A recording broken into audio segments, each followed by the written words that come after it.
Essa semana, o Banco Mundial entregou ao governo brasileiro um relatório chamado Um Ajuste Justo, propostas para aumentar a eficiência e equidade no gasto público no Brasil.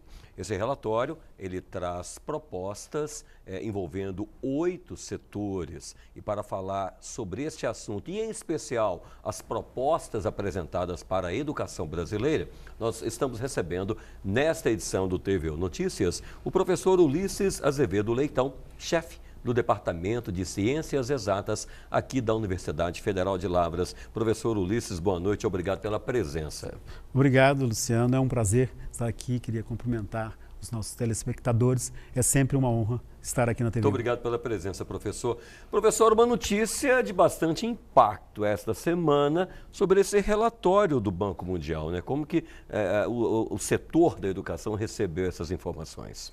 Você tem razão, Luciano, de forte impacto. Você vê, praticamente foi capa de todos os jornais, né? Em quase todos os grandes jornais em especial, falando sobre as propostas que o Banco Mundial, que o relatório do Banco Mundial apresentou. Por outro lado, nos deixa muito preocupados porque você vê um relatório do Banco Mundial, a primeira atitude é acreditar e acreditar e endossar, né? Sim, perfeito. Por outro lado, quando a gente começa a analisar, tem muitos erros.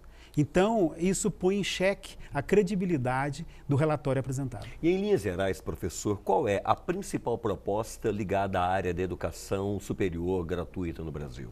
Olha, isso que foi o que mais chamou a atenção, Sim. Que essa ideia já está borbulhando no país há mais tempo, mas agora o Banco Mundial então propõe que acabe com o ensino público gratuito nas universidades públicas brasileiras. Então isso foi um impacto, seria realmente uma mudança de paradigma. O que nos preocupa é que não há fundamentação no relatório para essa conclusão. Então fica difícil a gente analisar uma sugestão que não tem fundamento. Agora, o professor Ulisses, ele fez mais. Ele, além de ler todo o relatório, né, professor, ele ainda procurou saber um pouco mais sobre a equipe que fez esse levantamento. O que o senhor encontrou?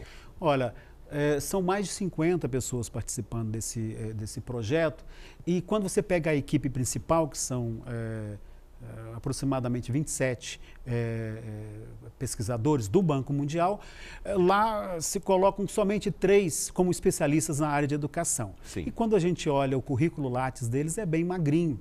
Então eu fico pensando se a gente poderia considerar que esse relatório tem um embasamento teórico e profundo, né, para ter o impacto todo. O senhor acabou de falar em embasamento teórico, professor, e baseado em que eles chegaram a essa conclusão? Olha, são sugestões, né, para fazer.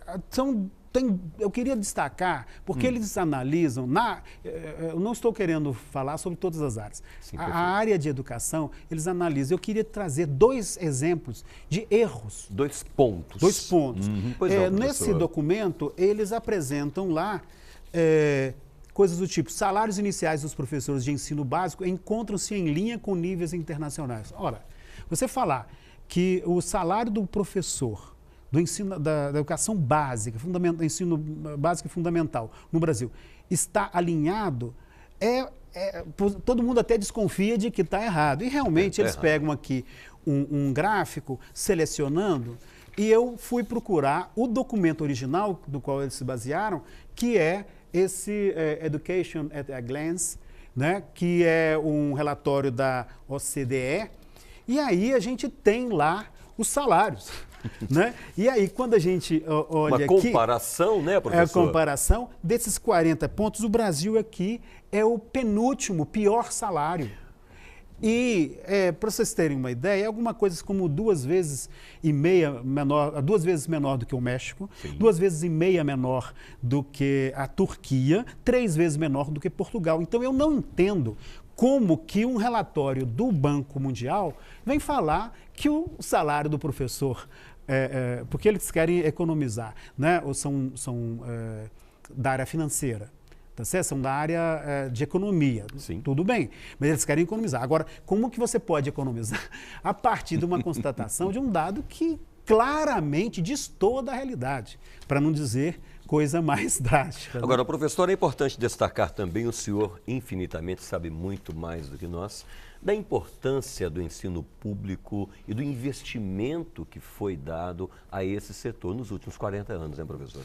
Exatamente. Olha só, um outro ponto do relatório, ele tenta apresentar aqui o custo médio do aluno agora no ensino superior. E aí fala que, então, o aluno nas instituições federais, nas universidades federais, é muito mais caro, né, do que o aluno nas instituições particulares. E aí é complicado, sabe por quê? Você não pode comparar coisas muito diferentes, né? Eu estava vindo para cá e estava lembrando de uma situação interessante, né, que na década de 50, um prêmio Nobel, posteriormente ganhou o prêmio Nobel de Física, Richard Feynman, ele esteve 2 anos dando aula e pesquisando no CBPF, no Rio de Janeiro, e saiu contando piada sobre a Universidade Brasileira, como que a universidade era livresca, não fazia pesquisa e tudo mais. Desfazendo. Desfazendo. Né? Nessa mesma época, criou-se o CNPq, a CAPES, foi um esforço do país, que tem 67 anos, para criar uma universidade como a que nós temos hoje, que está alinhada com os níveis internacionais. A ponto, né, eu recentemente ter a notícia de um ex-aluno da UFMG, né, agora professor lá na UFMG, Ado Jório, que ganhou o prêmio Jovem Revelação na área de Física em 2009, concedido pela IUPAP. O que aconteceu entre uma universidade na década de 50 que o Richard Feynman fazia piada jocosa sobre uma qualidade muito ruim. E o prêmio do estudante? E o prêmio é um reconhecimento internacional. O que aconteceu foi muito investimento. Verdade. Agora, isso tem custo, sim. Então, o fato do aluno na universidade pública ser mais caro é porque aqui é uma universidade. Em todo lugar no mundo, universidade é isso, que faz pesquisa. As escolas particulares, com todo o respeito que nós temos a elas não fazem pesquisa. E não tem laboratório, não tem custo associado a uma série de coisas que a universidade pública tem.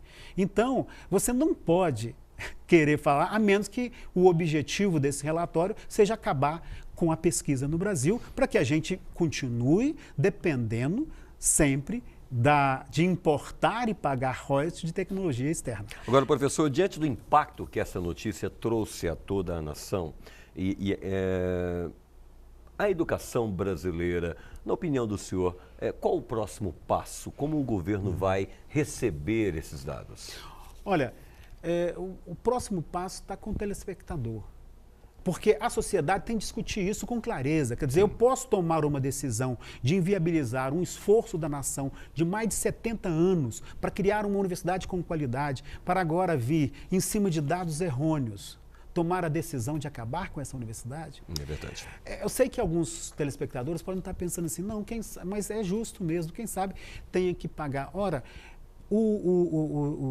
a mensalidade não é capaz de manter a universidade pública no nível de qualidade que ela tem. Essa é a nossa preocupação. Então, por isso que a gente identifica ali uma brecha para acabar com a universidade pública. Então, cabe agora ao cidadão se inteirar desses fatos e se posicionar, porque isso é um problema, é uma questão que diz a todos, que diz respeito a todos, né? A universidade pública é um ponto de ascensão social. O meu avô foi pedreiro, né? O meu pai pôde estudar depois e eu pude entrar, quando jovem, na universidade. Em 3 gerações, a universidade pública nos deu a oportunidade de ascensão social. Agora, se você acaba com essa válvula, né, de possibilidade de ascensão social, é alguma coisa muito, muito grave para a sociedade. O governo não precisa acatar isso. Isso aqui é simplesmente uma proposta. Uma proposta, uma sugestão. Né? Mas é muito grave, porque eu acho de uma irresponsabilidade muito grande do Banco Mundial em cima de dados flagrantemente errôneos. Dados fracos. Né? Fracos, pegarem e fazerem uma proposta de tamanho relevância. Tem mais. Pois não, professor. Na área da educação básica, ele propõe diminuir o número de professores. Um absurdo. Alegando que as salas estão muito vazias. Eu acredito que esse pessoal do Banco Mundial deveria vir visitar a realidade da qual eles estão falando, porque eu não sei de qual realidade que eles estão falando. Professor Ulisses, seria necessário um tempo muito maior para que nós discutíssemos essa polêmica que caiu como uma bomba no setor da educação do nosso país. Mas, infelizmente, o nosso tempo é pequeno. Eu gostaria de agradecer a presença do senhor. Eu é que agradeço. Muito obrigado pelas informações.